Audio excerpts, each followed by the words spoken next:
Okay, you're looking to make the move to Orlando and you just need to know these 7 things. So I created a list of 7 things that you need to know before making the move or even considering the move to Orlando. Because if you don't know these 7 things, I promise you, you will be caught off guard when you make that move. And stay to the end, I'm going to give you my number 1 thing you absolutely have to know when making the move to Orlando, Florida. Let's go into it.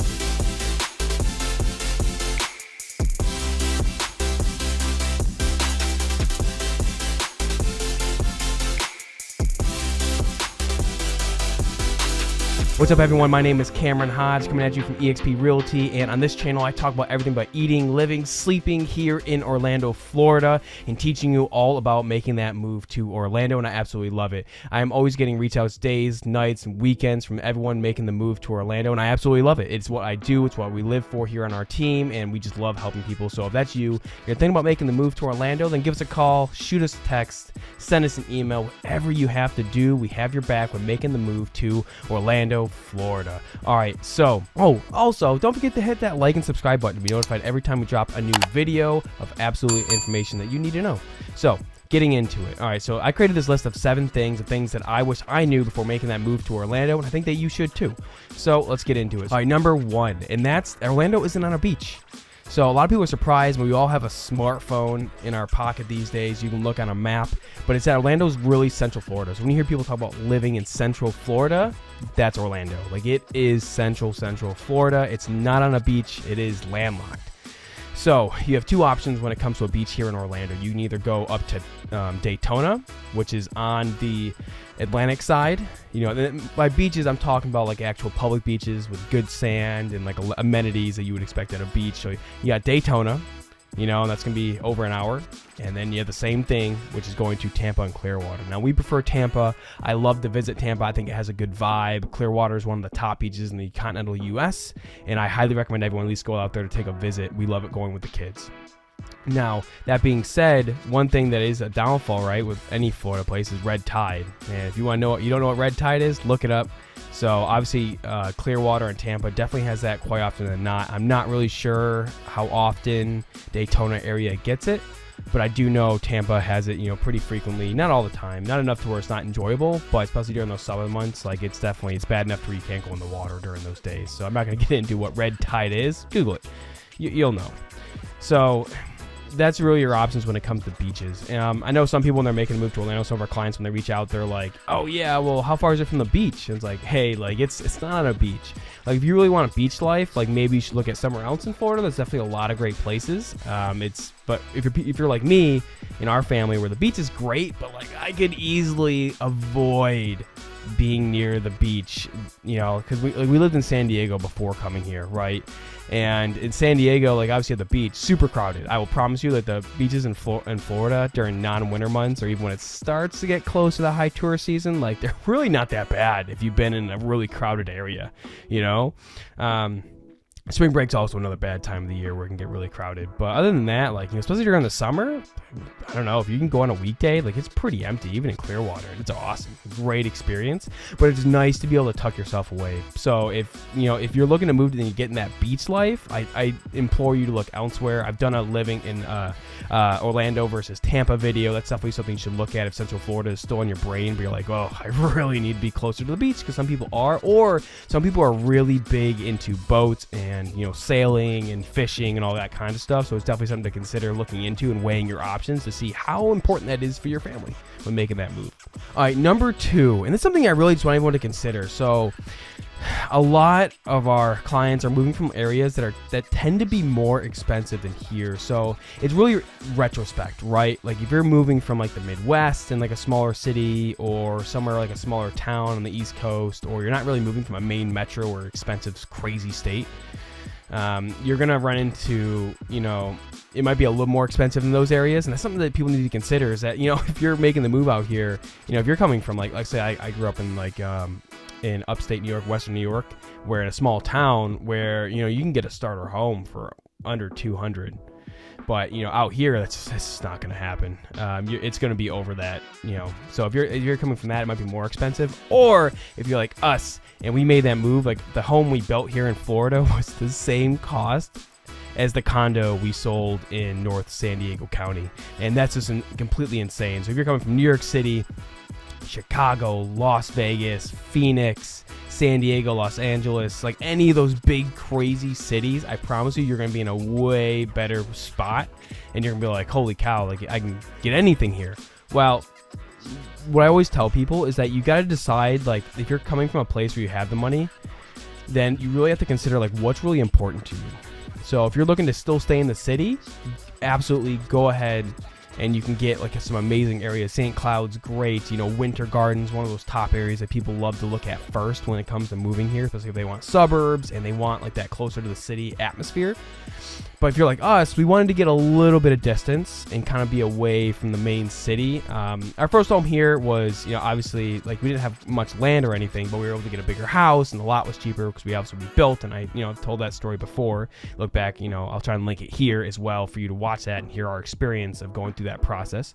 But, I always tell people, it's like, look, it's not like, like when you think like San Diego, right, or New York City or any major metro, and Orlando's getting there, especially as it gets more populated, but depending where you work or if you work from home, this isn't even irrelevant. Traffic isn't always as bad compared to those places. Now the 4 can get super bad. There's certain pockets in Orlando where it can definitely get landlocked during work hours. But if you're able to like maybe not have a drive or be a flexible work schedule, then like you really need to consider maybe if you want to move farther away. Like one thing we're looking at doing down the road is we want to have a farm. Like we really love, gardening and having that be a part of our kids' lives. Like I think I mentioned it before, we've had chickens even when we're in California, and that's something we want to go into. But when we first made that move out here, we kind of made a decision that was smart for our family and what really made sense for what we needed and what we weren't getting. And this is a great stepping stone. We are happy with everything we've done. But I always tell people when they reach out and our client that eventually become our clients is, look, you need to decide like what kind of plan are you looking here? Are you looking to just get a house just to have it because you don't want to pay rent? You're like, look, I want to own my home and maybe rent it out in the future, or whatever plan you want to work out. We are happy to help you with any of that. But it's really deciding like us, we're like, man, like I want some space. Like I don't necessarily need 5-10 acres of property, but like I really could use like a little piece that's me, and not be like have my neighbor while I'm going to the bathroom that his window is right up against mine. And if you're coming from like the city areas, like you're gonna know what I'm talking about, and it's really annoying. But here in Orlando, like you really have flexibility. Like we might not be on the beach like I mentioned before, but one thing Orlando has that I absolutely love is that you really can pick and choose whether you want suburbs, you want to live in downtown in a condo close to Disney World and like a brand new condo. They're building a ton of new construction around that area. We can get condos, townhomes, or if you're like, look, I just want to go like North Orlando, great public schools. I just want to be in a position where I can like really just have some space, maybe some animals, like that's becoming more of a popular thing. Homesteading is a term for that. So it's really deciding like what's important to you, and like Orlando gives you that flexibility. So that's number 2 thing that I think, number 2 on this list that I think you really need to look at when it comes to making that move to Orlando. Number 3, and that's being okay with the weather. I mentioned this so much, it's because like you will not believe how many people that they just don't understand the weather in Florida. Or what's really common with Californians, especially my wife's family, is like they reach out to us and the only time like, Florida, it's hot, it's miserable all the time. And it's hurricanes all the time. And I'm like, well, when have you ever visited Florida? And they're like, oh, well, we've gone during, August, June, July, September. And I'm like, well, yeah, no kidding. It's the summer months. It's hurricane season. So, I think it's not so common with those of us like me who grew up in the Northeast and stuff like that, or even in the East Coast in general, is, you come during the winter. So then when it's snowing, you're like, I need to get somewhere warm. Winters are beautiful here. It's awesome. Like, it's not hurricane season. Like, sure, it's going to rain still. Like, it's not going to be, like, void of water like, like those desert areas are. But the winter is super moderate.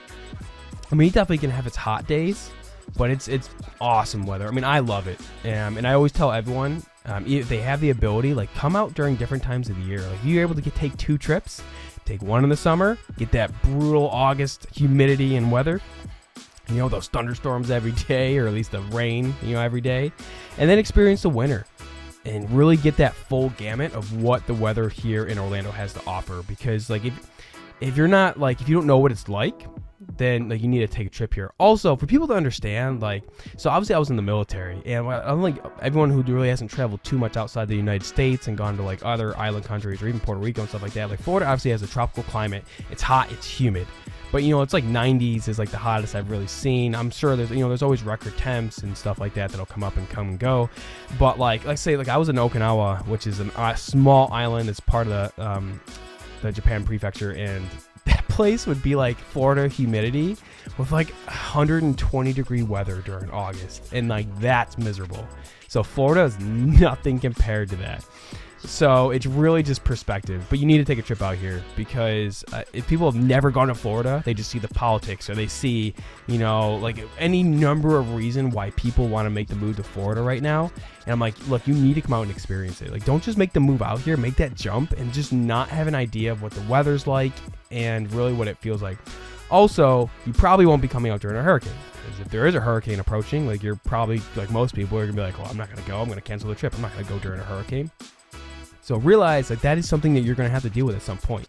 Now, the reason I love Orlando, and I didn't actually realize this when we made the move out here, like I've gone through a couple hurricanes and, even typhoons over in the Pacific when I was in the military, but like we were already used to it as a family. We talked about it. We discussed it. Like there's always, we were fine with it. This is living, right? Like you're not true Floridian until you go through a hurricane. That's what I've been told. And I believe it. I know what they mean. So it's realizing that's like inevitable. Now, the cool thing about Orlando is like when I talked to a lot of natives when I came out here, a lot of them kind of even like, we had a good relationship with our builder and stuff like that. And the rep there, and it's really just like, he made a good point. It's like, look, Orlando's Central Florida, so it's more sheltered than like a Miami or a Jacksonville or even a Tampa if it's a Gulf storm. Like it's Central Florida. Now it doesn't mean there's not flooding. It doesn't mean that there's like our house that we built ended up it's a flood zone. It's close enough to a lake that it is a flood zone. It's something we live with, and I've been through floods before as well, so I'm aware of how that works and like the concerns and safeties and all that. So you're still going to have the flooding and like I mentioned before, the alligators being relocated. It's going to be a part of it. Like you're going to, like, the hurricane can pass through if it's strong enough. But in the last 10 years, from what I've been told, like, they've really only lost power for more than a day twice. And a lot of times it's like maybe a couple hours, then it comes back on. And people also don't forget, like if losing power is an issue, like you can either have solar with a backup battery, which at the time of this I've heard quotes from 12 to 15K to get that set up, assuming you already have solar. Or like I've even heard 5,000 to 7,000 to get a diesel home generator that kicks on when the power goes out. So like there's easy solutions. Like I know for all of us, if it's on a budget, like that's like, oh man, I don't want to spend that money here. Like maybe you can find a house that already has it installed. Like they exist, it's possible, but if that's like your biggest concern, but you're okay with going through the hurricane, you're just like, man, I don't want to lose power and go through that. Like, well, that is a solution. So I promise you, it's like you talk to the locals. So when you do make that trip out here, like I recommended before, like talk to locals, reach out to us, have that conversation, just work through it. And like sometimes like their solution like that might be a big concern of yours. I just gave you 2 solutions. So it's really just working through those things and just always have a plan. It's always having a plan, and it's like anything you would have as a family. You always have a plan B. You always have a backup. Like when are you going to want to evacuate and all that stuff. So it's just something to keep in mind, and make sure you have good insurance on the home when you're living there. All right, number 4, and that is the public schools. So obviously if you're like us, we have a family. One thing we didn't do when we made the move out here is our kids weren't school age yet. And being young parents as we were, so not everyone will be a young parent when they move out here, because it's definitely not easy making that move with a family. Is make sure you're choosing an area with good schools. So where we are, it's they're okay schools, but after being here a while and learning more, and obviously being involved in the profession I learned a lot. And it's really like you got to make sure that even if your kids aren't school age, like make sure you pick a location that has good schools or something that you're happy with, and or if you're gonna like, there's also, it's the South. So private schools, really anywhere, but private schools are they're common here too. So decide, like, if you want to go in a private school, and making sure you understand, what are the boundaries? Where do I need to live for them to go in this school? Like, even if there isn't a boundary, like it's a private school or a charter school, like, how can I drive there? How is that working with my life? And making sure you plan that in. I'm sure people aren't like me and making, and us making like that crazy jump and not really having that be front of mind because we are young parents with our first about to go into school this year. But it's realizing that, there's, I think actually when we first started looking at schools, like you'll notice like it wants to give you like, oh, it's Florida and the South, so schools are terrible, they're awful. That's so untrue. A lot of times, for some reason, I've realized when you look up schools initially in Orlando, like it's gonna give you like the city schools, like the central ones, and obviously like they're not always gonna be the best rated and have issues. But like I've had in a video before where I mentioned like North Orlando, a lot of those cities around there, or if you're in like Winter Garden or St. Cloud, like there's areas around there where the public schools are freaking awesome. Like they're A+ rated public schools, on national raters, and like they're great schools, great communities. So like don't believe what you initially see. It's like judging a book by its cover. Don't do it. Look deeper, start digging deeper, and make sure you have that plan into where your family wants to live, because it's a huge important piece. Or if you don't have kids anymore, hey, congratulations, just choose whatever fits you best.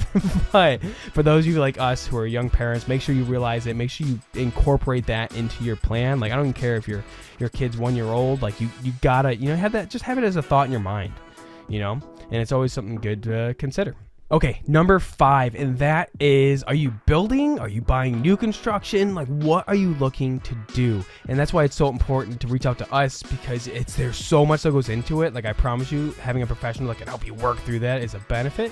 But regardless, even while you're doing your own research, if you're tentatively like, man, I kind of want to move to Orlando, but I'm not sure yet, incorporate this into your plan. So obviously we built new construction, and I've gone over that story before, and we felt it was the best decision at the time. The market's, at the time of this video, the market's still crazy. It's still competitive in a lot of areas, and not everyone wants to jump into that.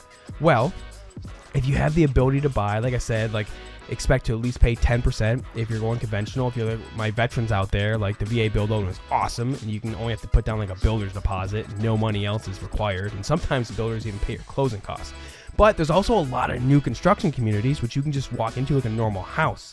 And I have a whole video discussing that, but it's like, realize that like a lot of times there's gonna be a gap up to like 6 months, or if you're going crazy custom to build that dream house and you got that $1 million budget, then hey, like make sure you leave enough time to make sure you plan for that construction. I've also had partners out here who have gone through that extreme custom home process, and it's taken up to 12 months to get permits approved, mainly because like when it's so custom and like they're so backlogged with everyone moving here and building, that it can cause that delay. And it's something you need to plan for, whether you're coming here and renting while it's being built, or you're holding off on moving here while it's being built. Like you got to make sure you plan into that. But I think it's a big thing that everyone needs to realize. Like, are you building standalone? Are you wanting to buy new construction in a community? Or are you satisfied? Because there's still homes that are only a couple years older, and you just want to go that route. Like, what do you want? What is your ultimate goal in moving here? And you got to decide, like, what area fits best, because some are going to have new construction and some are not. So you got to take that into account when you make that move out here. Or, especially if you're looking for homesteading, sometimes you might have to go with an older property, but maybe you have the cash, so instead of building, you're putting that money into it and completely rehabbing it to be that dream house. Florida gives you a lot of opportunity that most of us leaving from like, blue states like California and New York, where like you're in those expensive metros, you just don't have the option to do those things. Well, when you make the move out here, like it really opens up, and you might have more options than you think, and you need to start weighing all those options to see how it fits your needs when you make the move out here. Okay, so this is something I've heard a lot of people. So they're like, look, I have the ability to buy a home. I'm just going to look into buy a second home while we have time to figure out if we're going to actually live there permanently, or maybe we're just going to use it as a vacation hub. Okay, so Airbnb is the hot topic. Everyone's like, I want a short-term rental. It's a big thing. I've done it before. I've managed my own. I've owned them, and I get it. I really do. It's a hot topic. It gives people the ability to just stop people from being able to move in. You can have your vacation, and when you leave, someone's paying for your mortgage and taking care of it. Well, one thing you need to realize out here is that Orlando has been a tourist location for a long time. So what does that mean? That means that a lot of the subsidies in Orlando have minimum lease terms. So yes, could you get away with it? Do people do it every day? Absolutely, but I do not advise it. But a lot of cities will require, like where we built our home, technically has a 7-month lease minimum, And that means that like I technically can't do an Airbnb because it's short term. I can't do month to month either. So you have to make sure you choose an area. Like a common area people see short-term rentals out here would be Kissimmee. That is a common area where there's a lot of short-term rentals, but realize like second home is going to cost you more to get into it. So we've helped clients do that, and we help them get into it. And a lot of times it could be the fit. Like if you have that high budget and you're looking to feel the waters, but you want a vacation here because you do it anyways, but you're not sure if you want to live there permanently, it's something to weigh in to see if you want to go that route, but make sure that changes the game completely, because now you're looking for an investment opportunity, not just a place for you to live and raise a family. All right, and number 7, this is a big thing that I think people don't always weigh in, and that's cost of living. Yes, it is awesome. It's the fact that you're like, look, if you're coming from California and you're like, look, I already know I am saving money by making that move. The gas is cheaper overall. Like I'm saving like 7% overall on my tax burden by making this move, potentially even more depending on where you're living and all that, and there's a whole bunch of stuff that goes into it. But you can save like a whole boatload of money, and I get it. You're like, look, I want the freedom, I want the tax savings, saving that more money in my pocket to enjoy my life with my family. But while it's a cheaper cost of living, that also means wages could be lower. So you really, like, we've had this conversation before. People are like, hey, I'm making the move out there. It's like, fantastic. What do you do for work? Well, I do this. I'm like, well, have you looked into jobs? Oh, I have. And it generally ends up being they're taking a wage cut. It doesn't mean it's a lot, but it's something that people need to consider. And not everyone, they realize they're like, oh, Florida's cheaper. I'm coming from New York, these crazy expensive locations. And I'm like, yes, but it also means wages are going to be lower. So you have to take that into account. Now, Orlando's better when it comes to wages than a lot of places. Also, keep in mind, like if your job's relocating you, sometimes they maintain your pay and you're getting a lower cost of living. Win-win, right? Or like even like let's say for those sales professionals out there like myself, like obviously like what we're helping people do is going to be cheaper too. So they get all these factors plays in. You need to make sure you factor in that lower cost that you could be potentially getting for yourself. But if you're working from home already and you got a job that lets you work from home like wherever and they don't care where you live permanently, hey, hallelujah. Like make your move out here, get that dream house and live that life. But for most of us who it actually directly affects, just make sure you weigh out. Make sure you realize like what job, or if you're looking for jobs, make sure you have that lined up and it's like a solid position that you're already getting pulled into. Because the last thing anyone wants is to be, either have a job lined up and then realize that, oh man, like I'm taking a major pay cut. So even though I can move out there and it's cheaper, like is it really better? I think it would be for anyone in the long run, but just realize that sometimes it can be an initial sting when people are used to getting paid something, and you have to make sure you incorporate everything, the gas, the taxes, the housing costs, like everything. Just incorporate everything to make sure you're getting, something that's going to fit your family and make you happy, which is really what everyone wants. But those are my 7 things I think everyone needs to know when they're looking to make the move to Orlando. And it's, it can be a big list. There's always more things, but I promise you those are the 7 things I think you need to consider when you make that move out here. And if you're thinking about making the move and you're not really sure, or you're like, hey, I'm ready to go now, hey, we absolutely love and we would love for you to talk with us and reach out. So give us a call, text, email, whatever you have to do. We have your back when moving to Orlando. We absolutely love it. So reach out, have that conversation. So without that, I will see you in the next video.